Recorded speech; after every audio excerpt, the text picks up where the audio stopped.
नमस्ते दोस्तों, स्वागत है आप सभी का लर्निंग बाज़ार में।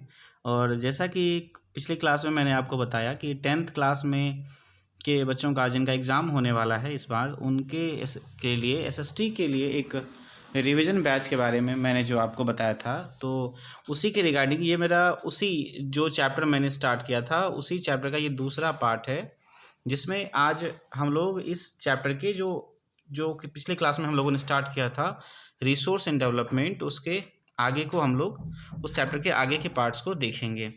थोड़ा सा हम लोग रिव्यू कर लेते हैं कि पिछले क्लासेस में हम लोगों ने क्या सब पढ़ा था। एक बार क्विक रिवीजन हम लोग कर लेते हैं। सबसे पहले देखते हैं कि रिसोर्स क्या होते हैं, है ना।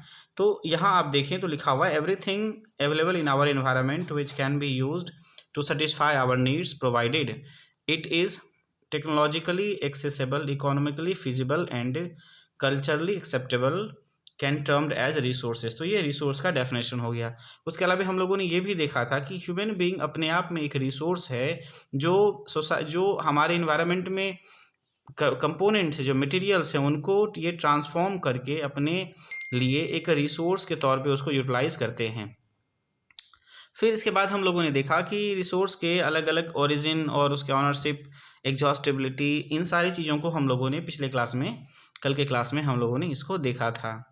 और जब हम आगे बढ़े, इस चैप्टर को थोड़ा और आगे बढ़ाएं, तो हम लोगों ने ये भी देखा कि जब हम रिसोर्स का एक्सप्लॉयटेशन ज़्यादा करते हैं तो उसका सोसाइटी पे क्या इम्पैक्ट पड़ता है, उसका लोगों पे क्या इम्पैक्ट करता है, कैसे सोसाइटी में हैव्स एंड हैव नोट का कॉन्सेप्ट इनिशिएट होता है और इसका ग्लोबल इकोलॉजिकल क्या प्रॉब्लम्स देखने को मिलते हैं। इन सारी चीज़ों को भी पिछले क्लास में हम लोगों ने डिस्कस करा था। फिर इन चीज़ों को कंट्रोल करने के लिए जो सस्टेनेबल डेवलपमेंट का कॉन्सेप्ट हुआ, उसके बारे में भी पिछले क्लास में हम लोगों ने चर्चा किया। यानी सस्टेनेबल डेवलपमेंट मतलब कि हम हमारे रिसोर्सेज का इस प्रकार से यूटिलाइजेशन करें ताकि रिसोर्स हमारे आगे के फ्यूचर के लिए भी वो बचा रहे और हम उसको एक सस्टेनेबल तरीके से यूज़ करें। उसके अलावा रियो डी जेनेरियो की कहानी पढ़ी, जहाँ ब्राज़ील में 1992 में हंड्रेड्स ऑफ जो हेड ऑफ स्टेट थे वो एक समिट होस्ट करते हैं, जिसको हम लोगों ने फर्स्ट इंटरनेशनल अर्थ समिट कहा। और फिर उसमें एजेंडा 21 की बात करी गई।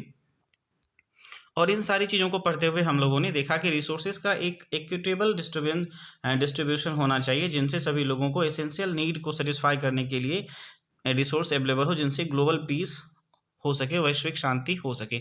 इन सारी चीज़ों को पढ़ते हुए हम लोगों ने रिसोर्स प्लानिंग को भी पढ़ा कि रिसोर्स प्लानिंग हमारे लिए क्यों आवश्यक है, ये क्यों करना चाहिए, और रिसोर्स प्लानिंग के वेरियस एस्पेक्ट्स को भी पढ़ा। जैसे रिसोर्स प्लानिंग क्यों जरूरी है, खास करके भारत के संदर्भ में, कि हमारे यहाँ अलग अलग देशों में हमारे यहाँ अलग अलग राज्यों में जो रिसोर्स का डिस्ट्रीब्यूशन है वो अलग अलग तरीके से है। कहीं किन्हीं राज्यों में रिसोर्स का कंसंट्रेशन बहुत ज़्यादा है, जैसे झारखंड, छत्तीसगढ़, मध्य प्रदेश, इन राज्यों में मिनरल्स और रिसोर्स काफ़ी ज़्यादा पाए जाते हैं।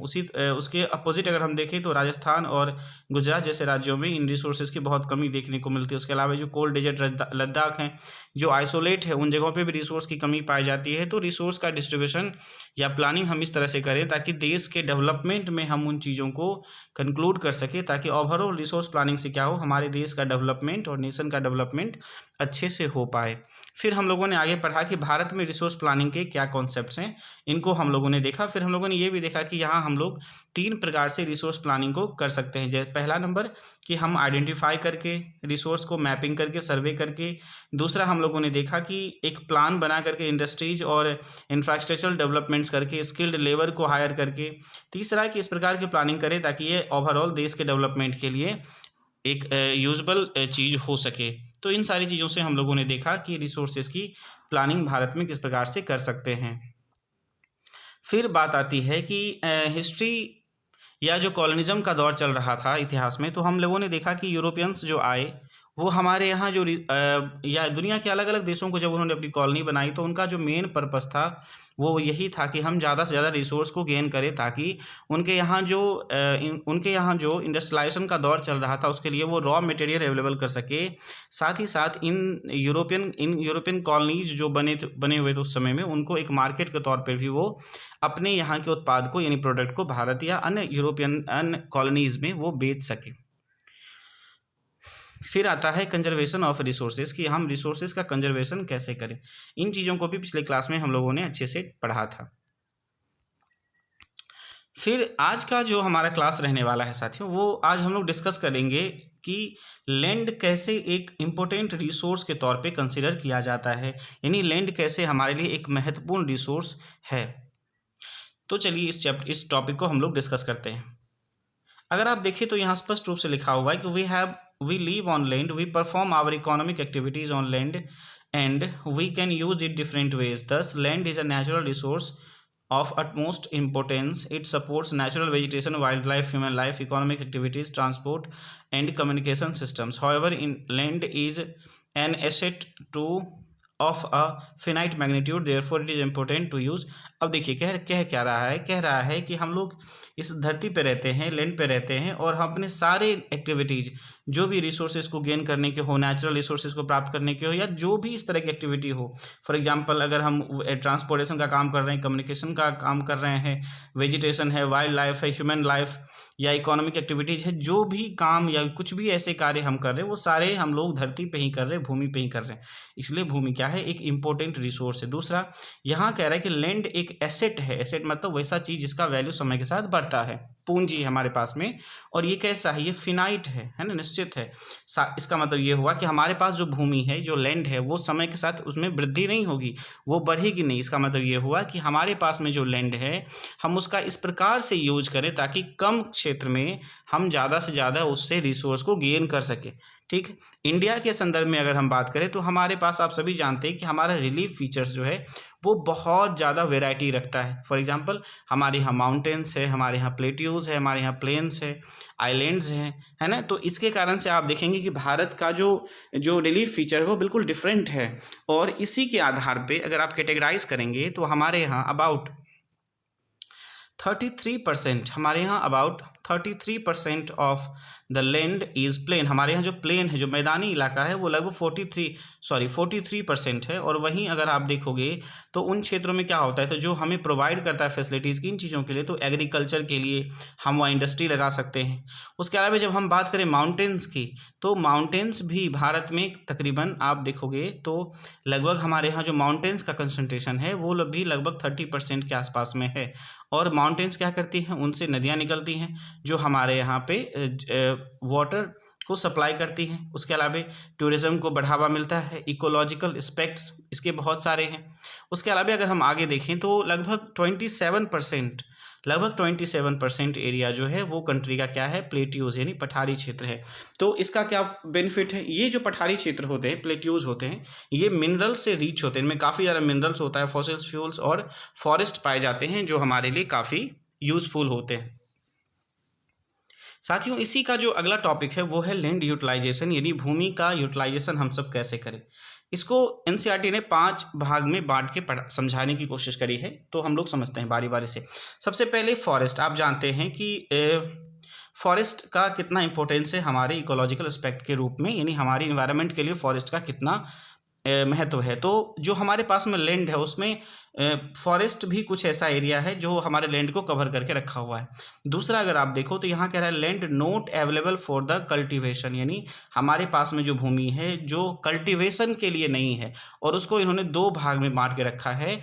पहला इन्होंने कहा कि वैसे लैंड जो कैसे हैं, जो बंजर है, जो बैरन लैंड है, बंजर भूमि है ना, और जो खेती योग्य नहीं, जो कृषि योग्य नहीं है। और दूसरा लैंड वैसे जो नॉन एग्रीकल्चरल है, एग्जाम्पल अगर कहीं बिल्डिंग्स बन रही है, रोड बने हुए हैं, फैक्ट्रीज है, एयरपोर्ट्स बना हुआ है, प्लेग्राउंड है, तो इन जगहों, ये सारी चीज़ भी तो लैंड पे ही होंगे, तो इन सारी चीज़ों, इन जगहों पे खेती नहीं की जा सकती। यानी दूसरा जो हमारा कैटेगरी है वो वैसे लैंड है जहाँ कल्टिवेशन नहीं हो सकता है। अगर इसको आगे हम देखें तो जो हमारा तीसरा है वो है अदर अनकल्टिवेटेड लैंड, मतलब वैसे लैंड जो कल्टिवेटेड नहीं है, excluding fallow land. Fallow land मतलब होता है जो हमारे पास में परती भूमि होती है उसको छोड़कर, परती भूमि मतलब जिसमें खेती नहीं कर रहे हैं उसको बोलते हैं फैलो लैंड। और इसको इन्होंने 3 प्रकार से कैटेगराइज करने की कोशिश करी है। अगर हम पहला नंबर देखें तो वो है permanent pastures and grazing land, मतलब वैसे क्षेत्र जो चारागाह के रूप में परमानेंट रूप से उसको रखा गया है। दूसरा जो land under miscellaneous trees crops, मतलब वैसे लैंड जहाँ ट्रीज प्लांट्स वगैरह इस तरह से लगाए गए, एक तरह समझिए कि जहाँ प्लांटेशन या बागवानी का काम किया गया है। और तीसरा वैसे एरियाज हैं जो कल्टिवेबल वेस्ट लैंड हैं, मतलब जहाँ 5 साल से खेती नहीं हो रही है और उसको बंजर छोड़ दिया गया या परती छोड़ दिया गया। चौथा अगर हम देखें तो वो है फैलो लैंड, परती भूमि। फैलो लैंड परती भूमि, परती भूमि को इन्होंने दो तरह से कंसीडर किया। पहला कि करंट फैलो मतलब वैसे लैंड जो जिनमें 1 साल या उससे कम समय में खेती को नहीं किया गया है, एग्रीकल्चर को प्रैक्टिस नहीं किया गया है। और दूसरा अगर हम देखें तो दूसरा ये है other than fallow land. Other than fallow land को हम कहते हैं कि वैसा लैंड जहाँ कम से कम 5 साल से 1 साल के बीच खेती नहीं की गई है, उसको हम लोग अदर फैलो लैंड्स कहते हैं। उसको हम लोग other than fallow land, other than current fallow कहते हैं, मतलब वैसी भूमि जहां 5 साल से या 1 साल से 5 साल के बीच में खेती का काम नहीं किया गया है। और जो पांचवा हमारा है वो है net sown area. Net sown area को सिंपली आप ऐसे समझिए कि वैसे क्षेत्र जहां पे एग्रीकल्चर प्रैक्टिस किया जाता है। The physical extent of the land on which crop are sown harvested is known as net sown area. वैसे क्षेत्र जहां एग्रीकल्चर प्रैक्टिस किया जाता है, फसल बोए जाते हैं, उसकी हार्वेस्टिंग होती है, उसको हम लोग नेट सॉन एरिया कहते हैं। अब देखो एक टर्म यहाँ आ रहा है, उसको कह रहते हैं ग्रॉस क्रॉप्ड एरिया। अब ये क्या है, ग्रॉस क्रॉप्ड एरिया क्या है? देखियो साथियों, एग्जाम में कभी कभी एनसीईआरटी बीच से ऐसे छोटे छोटे पॉइंट्स उठा करके दे देती है, 1 वर्ड 2 वर्ड्स आंसर राइटिंग में, मतलब एक तरह से ऑब्जेक्टिव समझिए, या फिर जो 1 नंबर 2 नंबर वाला क्वेश्चन होता है उसमें दे देती है, और इसको डिफाइन करने के लिए वो दे देती है। जैसे आप देखो यहाँ लिखा हुआ है ग्रॉस क्रॉप्ड एरिया, ये क्या होता है? तो area sown more than once in agricultural year, area sown more than once in agricultural year plus net sown area is known as gross cropped area. अब तो आप देखो यहाँ लिखा हुआ है कि इसको हम लोग कहते हैं कि ये क्या है, ग्रॉस क्रॉप्ड एरिया है। इसके बाद अगर साथियों चलें तो हमारे पास में जो है वो है land use pattern in India, यानी भारत में जो लैंड के यूज का पैटर्न है वो कैसा है, यानी हम लोग जो देश में लैंड को यूज करते हैं वो किन पैटर्न पे करते हैं।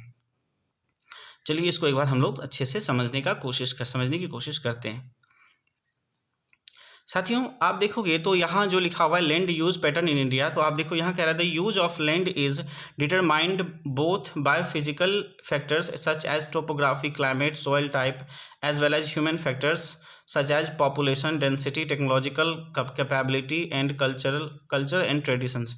भारत में लैंड यूज करने के बहुत सारे तरीके हैं, जैसे कि भारत की टोपोग्राफी के आधार पे, उसके अलावा क्लाइमेट यहाँ का कैसा है, सॉइल टाइप कैसा है, ह्यूमन फैक्टर्स कौन कौन से काम करें, जैसे पॉपुलेशन किस एरिया में कितना है, उसके अलावा टेक्नोलॉजी का इतना यूज हो रहा है, उस एरिया में कल्चर क्या है, ट्रेडिशन क्या है, ये सारे महत्व, ये सारी चीज़ इम्पैक्ट करते हैं यहाँ के एग्रीकल्चर प्रैक्टिस को, यहाँ के लैंड पैटर्न को, ये सारी चीज़ डिफाइन करते हैं।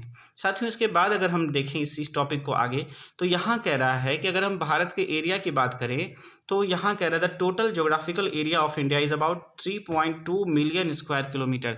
भारत का जो टोटल ज्योग्राफिकल एरिया है वो लगभग 3.28 मिलियन स्क्वायर किलोमीटर है, और उस पूरे एरिया में आप देखोगे तो हमारे पास में करीब करीब 93% जो भूमि है उसी को हम लोगों ने एक प्रकार से मान करके चला है। इसके पीछे कारण क्या है? इसके पीछे कारण है कि नॉर्थ ईस्ट का कुछ हिस्सा और जम्मू कश्मीर और जो पाकिस्तान और अक्साई चीन का हिस्सा, जिसको इन्होंने सर्वे में कैलकुलेट नहीं किया है, इसके कारण से टोटल का 93% को ही हम लोग कंसीडर करके चलते हैं।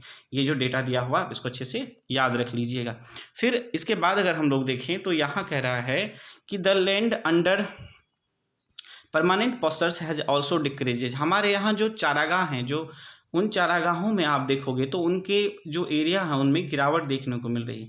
क्या कारण है? कारण ये है कि रैपिडली हमारे देश में जो पॉपुलेशन बढ़ रहा है, इसके कारण से लोगों को ग्रेन सप्लाई चाहिए, लोगों को शेल्टर चाहिए, घर चाहिए, तो नई नई कॉलोनीज़, नए नए शहर बन रहे हैं, शहरों का जो एक्सटेंशन हो रहा है, इसके कारण से जो हमारे पास में परमानेंट पॉस्चर थे उन सारी चीज़ों में अब गिरावट देखने को मिल रही है।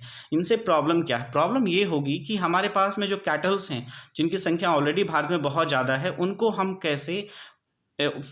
कैसे फीड कर पाएंगे, उनको कैसे हम जो फूड है वो अवेलेबल करवा पाएंगे, ये एक चुनौती हमारे देश के सामने ये चुनौती आ रही है। फिर यहाँ कह रहा है most of then the current fallow lands are either poor quality of the cost cultivation cost cultivation of such land are very high.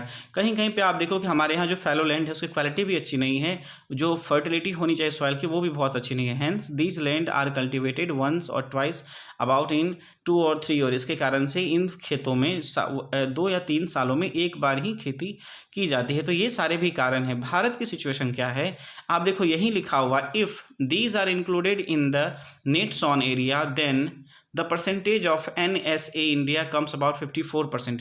Bharat के संदर्भ में अगर हम इन सारी चीज़ों को जोड़ दें तब जाकर के हमारे पास में नेट सॉन एरिया जो है वो 54% होता है। तो अगर आपसे क्वेश्चन आए कि भारत में नेट सॉन एरिया कितना है तो आप ये लिखेंगे कि हमारे देश में जो नेट सॉन एरिया है वो 54% है। लेकिन ध्यान रखना है कि उसमें हम लोगों ने फैलो लैंड्स को भी इंक्लूड करके रखा है, जहाँ वर्ष में 1 या 2 बार खेती होती है, जहाँ 2 या 3 वर्ष में 1 बार या 2 बार खेती होती है। मतलब जो ज़्यादा फर्टाइल लैंड हमारे पास में नहीं है उनको भी हम लोगों ने इंक्लूड करके रखा हुआ है। आगे देखते हैं, the pattern of next sown area very gently from one state to another.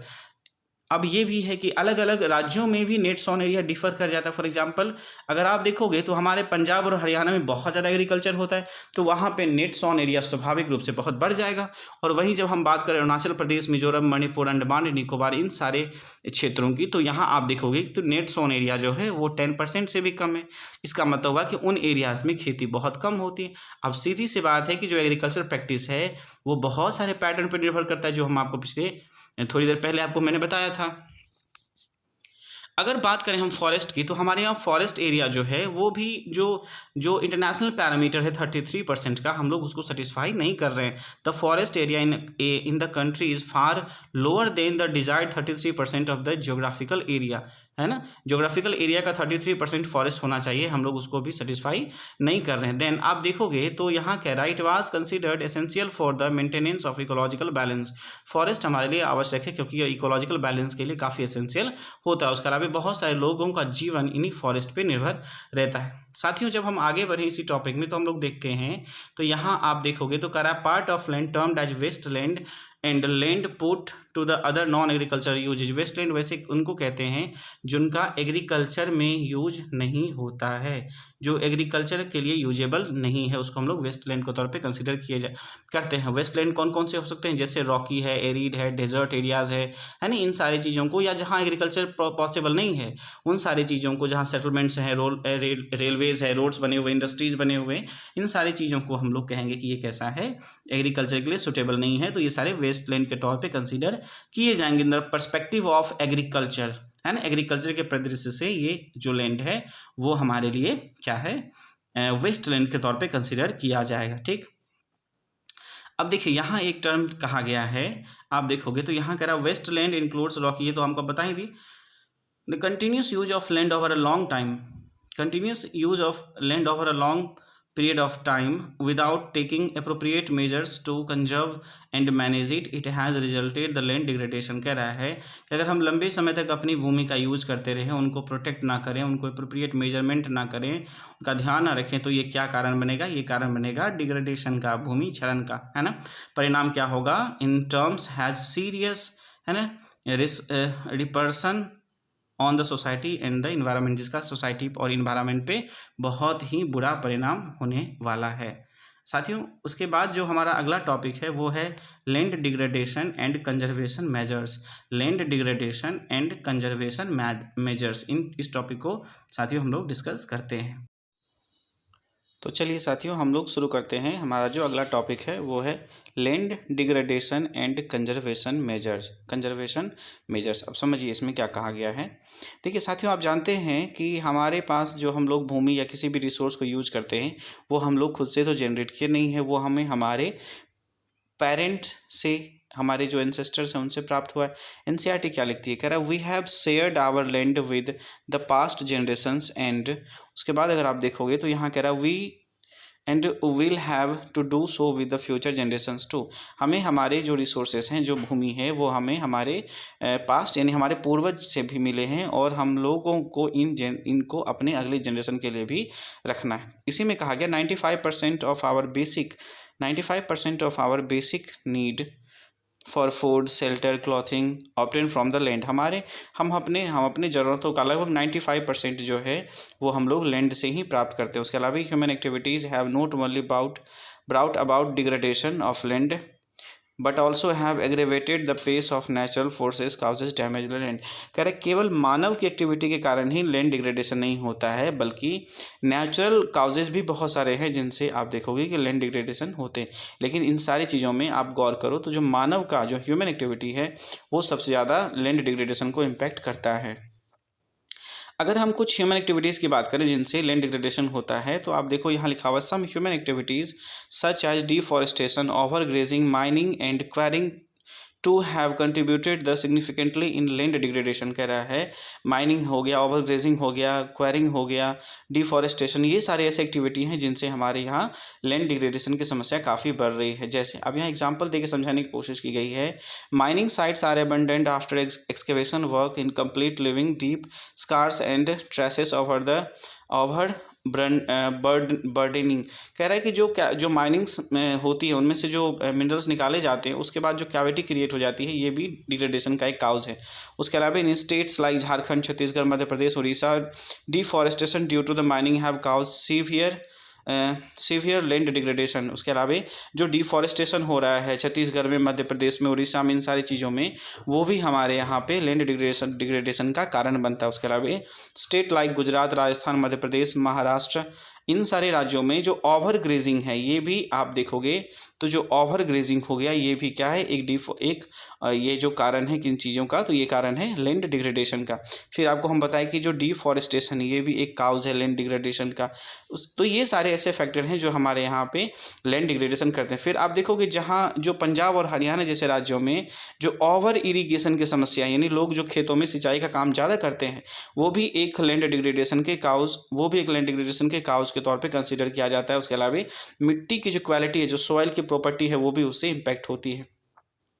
उसके अलावा जिन एरियाज़ में आप देखोगे सीमेंट की इंडस्ट्री होती है, सीमेंट की फैक्ट्री होती है, उन एरियाज़ में काफ़ी डस्ट पार्टिकल्स होते हैं जो वहाँ के मिट्टी को इम्पैक्ट करते हैं, जो वहाँ के सॉइल को इम्पैक्ट करते हैं, जिनसे वहाँ की फर्टिलिटी सॉइल की समाप्त हो जाती है।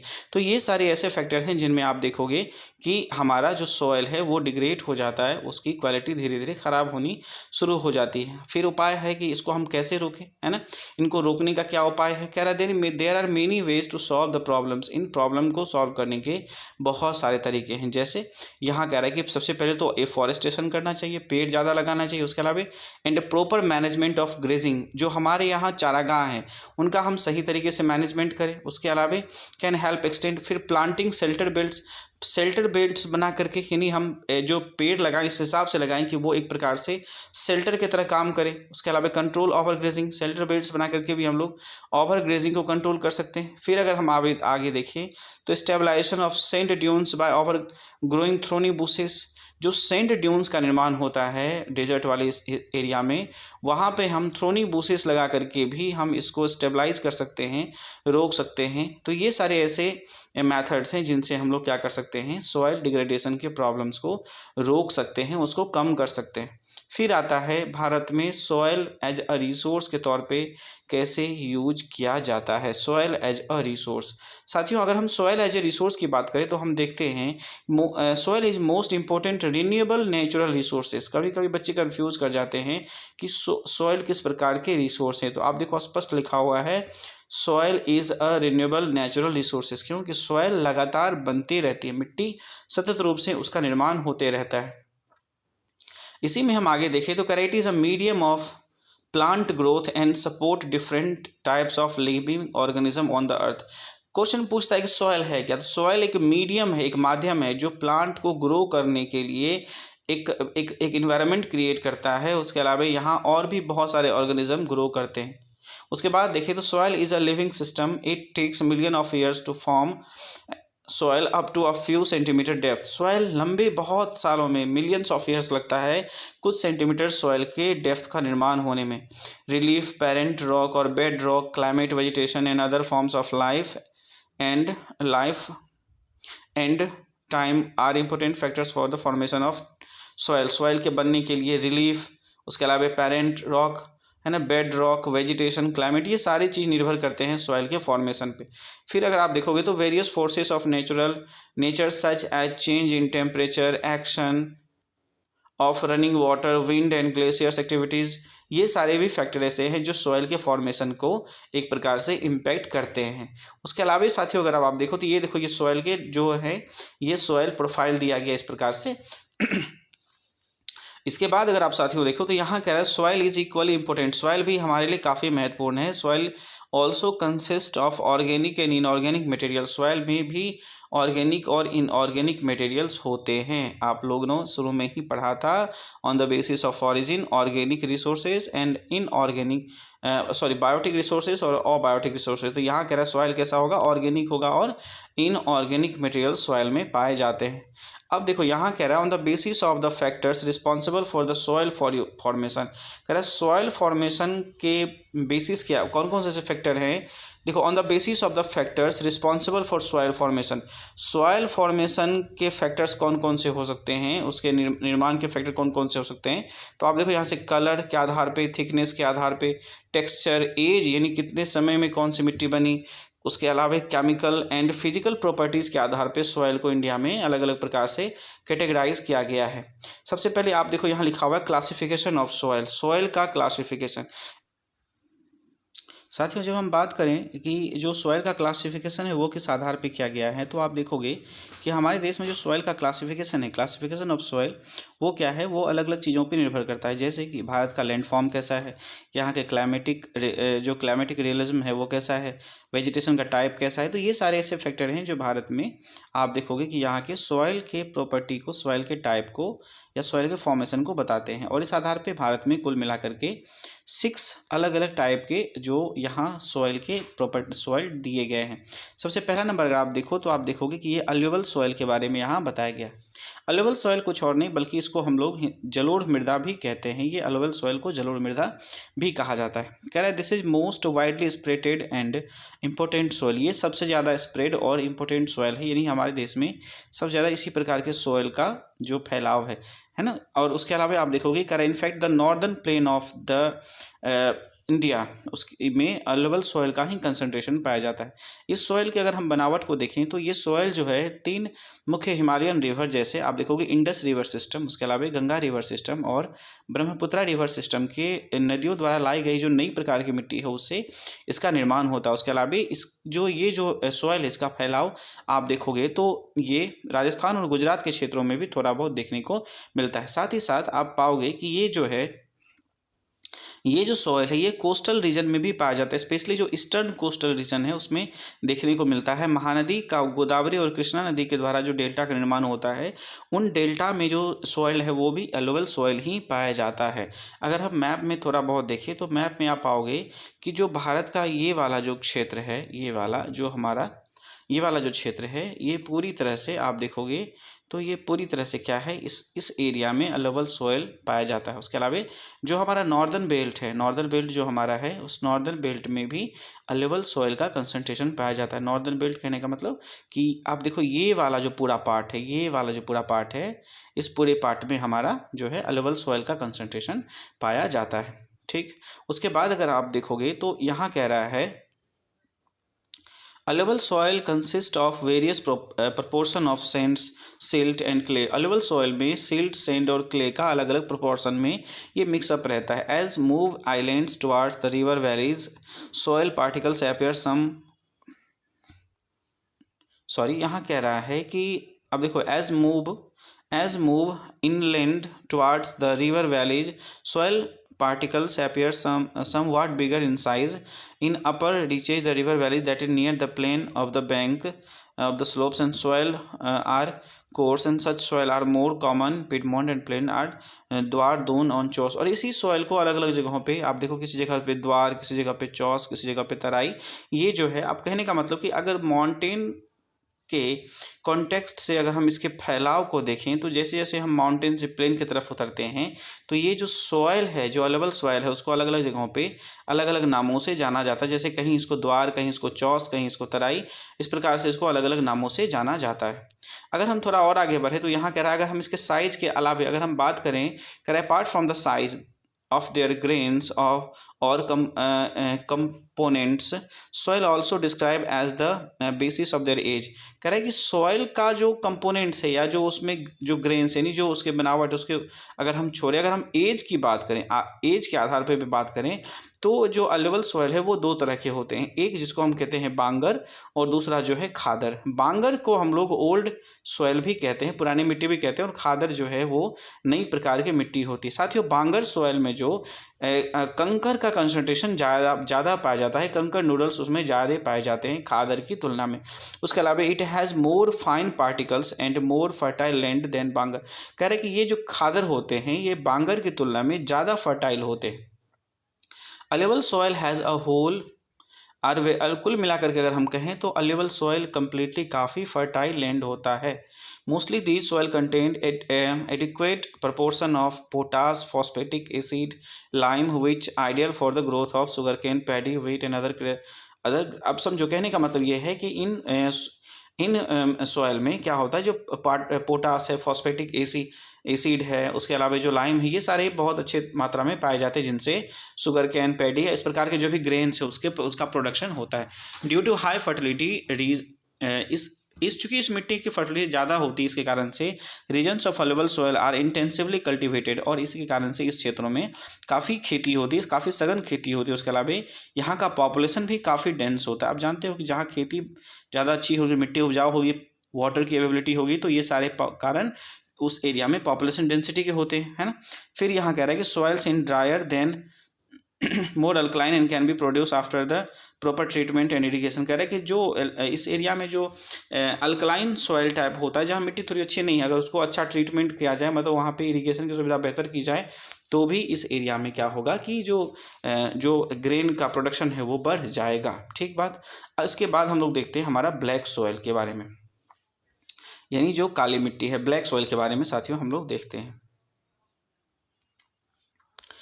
ब्लैक सॉइल कह रहे these soil are black in colour and also known as regur. कह रहे ये सॉइल जो होते हैं ये काले रंग के होते हैं, ब्लैक रंग के होते हैं, और इसको रेगूर भी कहा जाता है। कॉमनली ऐसा क्वेश्चन बनता है कि black soil is commonly known as, तो उसको कहेंगे रेगुर सॉइल, है ना। Black soil is ideal for the growing of cotton. बहुत बार ये क्वेश्चन पूछा गया है कि कॉटन के प्रोडक्शन के लिए जो सबसे सुटेबल सॉइल है वो कौन सा है, तो वो ब्लैक सॉइल है। Is also known as black soil, cotton soil. It is believed that climatic conditions along with the parent rock material are the important factor of the formation of black soil। कह रहा है कि ये climatic conditions और parent rock के कारण इस प्रकार की मिट्टी का निर्माण हुआ। This type of soil typically in Deccan trap basalt region, Deccan trap के आसपास में इसका कंसंट्रेशन है। Over the north west Deccan plateaus is made of lava flows, और इसका जो निर्माण हुआ है वो लावा के द्वारा इसका निर्माण हुआ है। फिर अगर आप देखो तो कह रहे हैं they cover the plateaus of Maharashtra, और इसका अगर हम विस्तार की बात करें तो ये महाराष्ट्र, उसके अलावा सौराष्ट्र, मालवा, मध्य प्रदेश, इन सारे छत्तीसगढ़, इन सारे राज्यों में इसका विस्तार देखने को मिलता है। साथ ही अगर हम देखें तो थोड़ा बहुत गोदावरी और कृष्णा के रीजन में भी इसका विस्तार देखने को मिलता है। किसका, तो ब्लैक सॉइल का। साथियों, इसको अगर हम आगे बढ़ाएं तो यहाँ कह रहा है black soil are made up of extremely fine. Black soil के जो पार्टिकल्स होते हैं वो काफ़ी फाइन होते हैं, काफ़ी बारीक होते हैं, जिसके कारण से ये क्लेई मटेरियल बनाते हैं, एक क्ले मटेरियल का निर्माण होता है, और इसके कारण से they well known for their capacity of holding moisture, और इसके कारण से इनमें मॉइस्चर काफ़ी ज़्यादा रहता है, नमी काफ़ी पाई जाती है। In addition they are rich in soil nutrients such as calcium carbonate, magnesium, potash, lime etcetera. ये सारे न्यूट्रिएंट्स इस प्रकार के सॉइल में पाए जाते हैं। साथियों, अगर हम इसके आगे देखें तो यहाँ कह रहा है अगर इसके आगे हम देखें तो कह रहा है these soils generally poor in phosphoric content, और इस प्रकार के सॉइल में फॉस्फेरिक कंटेंट कम पाया जाता है, फॉस्फेरिक कंटेंट इसमें कम पाया जाता है। उसके अलावा इसमें प्रॉपर्टी क्या होती है कि इसमें डीप क्रैक्स हो जाते हैं। डीप क्रैक्स होने का मतलब कि जब गर्मी होती है तो ये इस मिट्टी की नमी कम हो जाने के कारण इसमें क्रैक्स हो जाते हैं, और ये क्रैक इस प्रकार से इस मिट्टी को बेनिफिट ही करते हैं, क्योंकि इसमें एरियल एक्टिविटी बढ़ जाती है, मिट्टी के अंदर हवा की एक्टिविटी बढ़ जाती है, जिनसे मिट्टी की फर्टिलिटी बढ़ती है। उसके अलावा these soils are sticky when wet to difficult working. और जब ये मिट्टी गीली हो जाती है, जब इसमें बारिश होती है मिट्टी गीली हो जाती है, तो फिर इसमें प्लॉइंग का काम काफ़ी मुश्किल हो जाता है। इसलिए जो प्री मानसून होता है, जो फर्स्ट मानसून या प्री मानसून की बारिश होती है, उसी समय में किसान इस मिट्टी में प्लॉइंग का काम कर लेते हैं, ताकि जब मानसून आए तो उनको प्लॉइंग करने में परेशानी ना हो, दिक्कत ना हो। इसके बाद साथियों हमारा दूसरा टाइप है वो है रेड एंड येलो सॉइल। काफ़ी इंपॉर्टेंट सॉइल है ये भी। कह रहा है red and yellow soil, red soil develop on the crystalline इग्नीशियस rocks in the area of low rainfall. ये जो रेड सॉइल है ये लो रेनफॉल एरिया में इसका डेवलपमेंट हुआ है। कहाँ पे? तो in the eastern and the southern part of Deccan plateau. Deccan plateau के ईस्टर्न और साउदर्न पार्ट में इस मिट्टी का फैलाव देखने को मिलता है।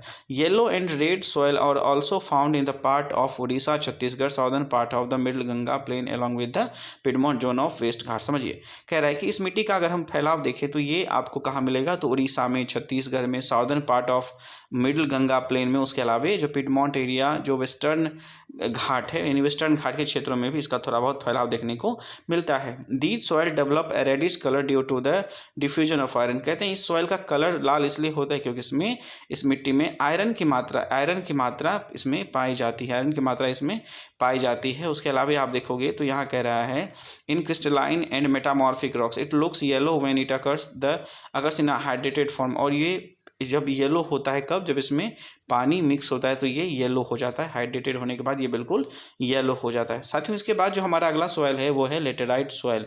लेटेराइट सॉइल भी काफ़ी इंपॉर्टेंट सॉइल है।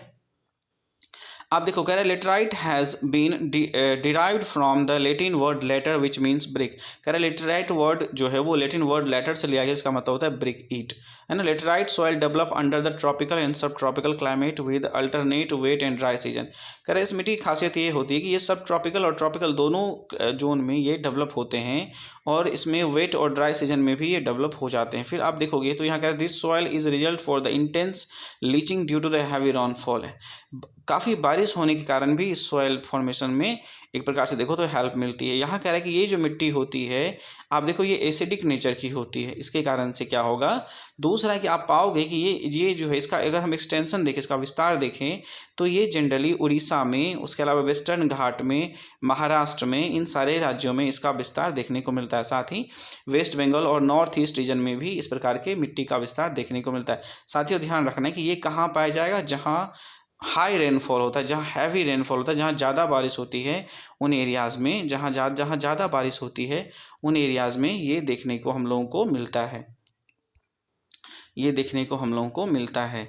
उसके बाद अगर आप देखोगे तो आप यहाँ पाओगे कि ये जो है इसमें ह्यूमस की मात्रा काफ़ी ज़्यादा पाई जाती है। क्यों? क्योंकि आप जानते हो कि जो बारिश होने के कारण वेजिटेशन ज़्यादा होगा और जब पत्ते गिरेंगे, डिकम्पोज होंगे तो ह्यूमस बनाएंगे, है ना। तो इसके कारण से इस मिट्टी में ह्यूमस की मात्रा बहुत ज़्यादा होती है।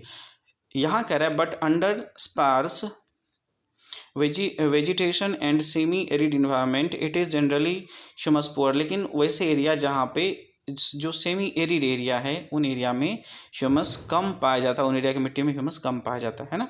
They are prone to erosion and degradation due to their position of the landscape. और कभी कभी इस प्रकार के मिट्टी में आप देखोगे तो डिग्रेडेशन भी होता है, क्योंकि उसका जो लैंडस्केप है उसके कारण यहाँ पे डिग्रेडेशन देखने को मिलता है। After adopting appropriate soil conversion techniques particularly in the hilly areas of Karnataka, Kerala and Tamil Nadu the soil is very useful. कह रहे हैं कि इसी सॉइल को अगर हम अच्छे तरीके से टेक्नोलॉजी को यूज़ करके बढ़िया तरीके से यूज़ करें तो आप देखो कर्नाटक, तमिलनाडु के हिली एरिया में इसी सॉइल में बहुत ज़्यादा लोग चाय और कॉफ़ी की खेती करते हैं।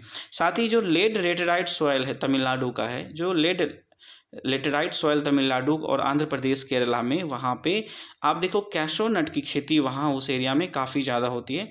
कैशो नट की खेती काफ़ी ज़्यादा होती है। तो कुल मिलाकर के लेटेराइट सॉइल भी काफ़ी इंपॉर्टेंट सॉइल है। साथियों आपको ध्यान रखना है कि ये सारे सॉइल का कंसंट्रेशन किन एरियाज़ में है, आपको वो चीज़ ध्यान में भी रखना है। इसके बाद जो हमारा अगला सॉइल टाइप है वो है arid soil. Arid soil range from red to brown in colour. Arid soil जो होता है ये आप देखो तो ये ब्राउन से रेड के बीच में वेरी करता है, मतलब इसका कोई डिफिनिट कलर नहीं होता है, ये इस बीच में वेरी करता है। They are generally sand in texture and saline in nature. कह रहे ये जो है ये सेंडी टेक्सचर का होता है, बालू जैसा होता है और सेलाइन होता है। in some areas the salt content is very high in and common salt obtained by the evaporating the water। कह रहा है कि इसमें से कुछ ऐसे एरिया होते हैं जहाँ जिनमें सॉल्ट ज़्यादा पाया जाता है और वहाँ उन एरियाज़ में पानी को इवोपरेट करके भी सॉल्ट निकाला जाता है। Due to dry climate and high temperature Due to dry climate and high temperature, evaporation is faster and the soil lacks humus and moisture।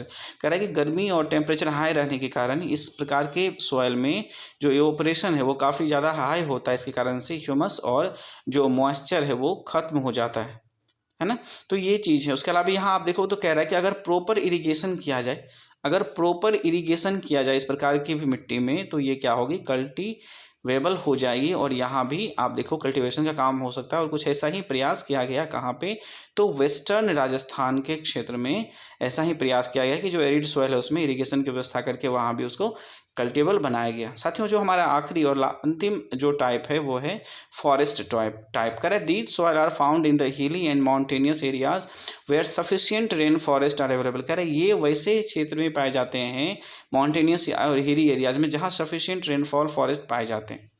The soil texture varies according to the mountain environment where they are formed। कह रहा है इस area में पाए जाने वाली मिट्टी का जो टेक्सचर है वो वेरी कर सकता है। क्यों? क्योंकि माउंटेन और इन्वायरमेंट अलग अलग हो सकते हैं, माउंटेन के टाइप और environment. They are loamy siltly and in valley sides and coarse grained in upper slopes in the snow covered area of Himalaya these soil experience है ना denudation and acidic with low humus. कह रहा है कि जैसे जैसे हम पहाड़ के ऊपर चलते जाएंगे तो इस प्रकार के जो सॉइल के टाइप है उसमें डिफरेंस देखने को मिलता चला जाएगा। ठीक, किसी एरिया में ह्यूमस कम रहेगी, किसी एरिया में आप देखोगे तो जो अलग अलग वेराइटी है वो आपको मिलेगा। तो कह रहा है the soil found in the lower part of the valley particularly on the river terrace and alluvial fan are fertile. अब कुल मिलाकर के ये है कि जैसे हम माउंटेन से ऊपर की तरफ जाएंगे तो क्या होगा, जैसे मान लीजिए ये क्या है, ये माउंटेन्स है। तो माउंटेन्स में जैसे जैसे हम ऊपर की तरफ बढ़ते जाएंगे, जैसे जैसे हम ऊपर की तरफ बढ़ते जाएंगे तो सॉइल का जो टाइप है वो चेंज होता जाएगा। और जैसे ही इसी माउंटेन में हम प्लेन की तरफ बढ़ेंगे तो फिर हम अलुवल सॉइल की तरफ, अलुवल सॉइल हमको मिलना स्टार्ट हो जाता है। साथियों, सॉइल हमारा एक बहुत इंपॉर्टेंट रिसोर्स है, तो ये ज़रूरत है कि क्यों ना हम इन सॉइल को कंजर्व करें, उसको बचा करके रखें। तो जो हमारा अगला टॉपिक रहने वाला है वो यही है कि soil conservation and soil erosion and soil conservation, है ना, मिट्टी का संरक्षण और उसका बचाव कैसे कर सकते हैं हम। देखिए कह रहा है the denudation of the soil covers subsequent washing down is described as a soil erosion। मिट्टी का क्षय होना, मिट्टी का बह जाना हवा के माध्यम से या अलग अलग कारणों से अपने स्थान से दूसरी जगह चले जाना, उसको हम कहते हैं soil erosion।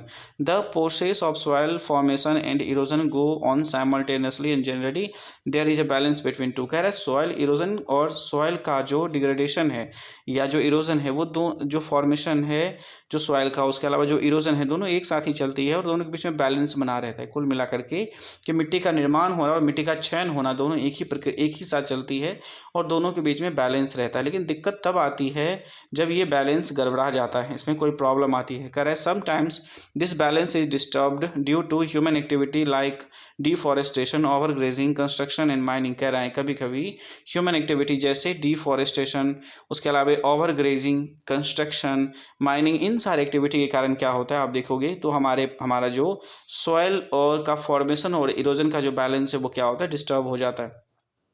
उसके अलावा कुछ नेचुरल काउजेज भी हैं जैसे विंड, ग्लेशियर्स, वाटर, ये सारे भी कारण हैं जिनसे सॉइल इरोजन की घटना देखने को मिलती है।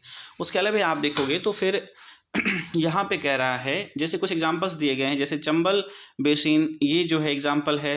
आप देखो कि जो सॉइल इरोजन का जो वहाँ पे आप देखो कि सॉइल चंबल के एरिया में जो मिट्टी का जो आप देखोगे स्ट्रक्चर जो वो अलग ही प्रकार का। उसके अलावा आप देखो कि ये जो रिवर बैंक दिखाया गया है, तो आप प्राय देखोगे बरसात के टाइम में नदियाँ अपने तट को, अपने कोस्ट को काट करके अपने में समा लेती है, खुद में मिला लेती है। तो ये भी एक प्रकार से सॉइल इरोजन का ही टाइप है, ये भी एक प्रकार से सॉइल इरोजन की ही घटना है, जहाँ रिवर अपने कोस्ट को, जैसे मान लो ये रिवर का कोस्ट है तो यहाँ की मिट्टी को ये काट करके खुद में संभाल लेती है। तो ये भी एक प्रकार के इरोजन की ही घटना है। उसके अलावा आप देखोगे तो कह रहा है कि ये तो सीट, अब फिर क्या होता है जब बहुत तेज़ बारिश होती है, जब बहुत तेज़ बारिश होती है तो एक पूरी सतह मिट्टी की पानी के साथ बह जाती है, जो एक सीट इरोजन के तौर पे कंसीडर किया जाता है। उसके अलावा आप देखोगे तो कहा the wind blows loose soil और ऑफ फ्लैट और sloping land known as wind erosion. कभी कभी हवाएं भी अपने साथ में जो ढीली मिट्टी होती है उसको उड़ा के लेके चली जाती है, इसको बोलते हैं wind erosion. Soil erosion is also cause due to the defective methods of farming.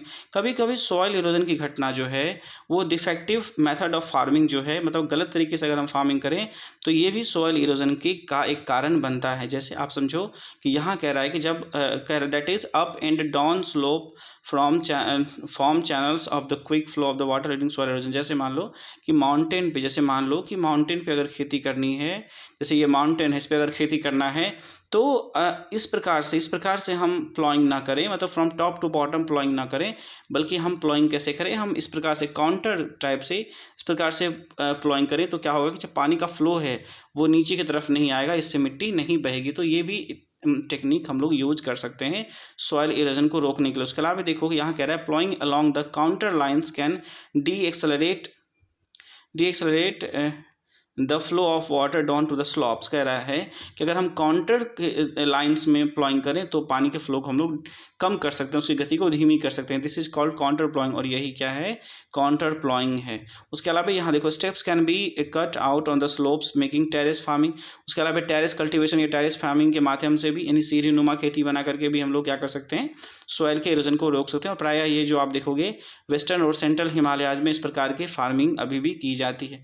उसके अलावा जब लार्ज फील्ड है, बड़े बड़े खेत हैं, तो हम उनको क्या करें, छोटे छोटे सेगमेंट्स में डिवाइड करें और उन स्ट्रिप्स में हम घास लगा दें ताकि बीच की मिट्टी को वो किसी प्रकार से उड़ा के ना ले सकें, और हवा के जो बहाव है, जो विंड का फ्लो है, उसको एक बैरियर मिल सके, बैरिकेडिंग का काम भी हो सके।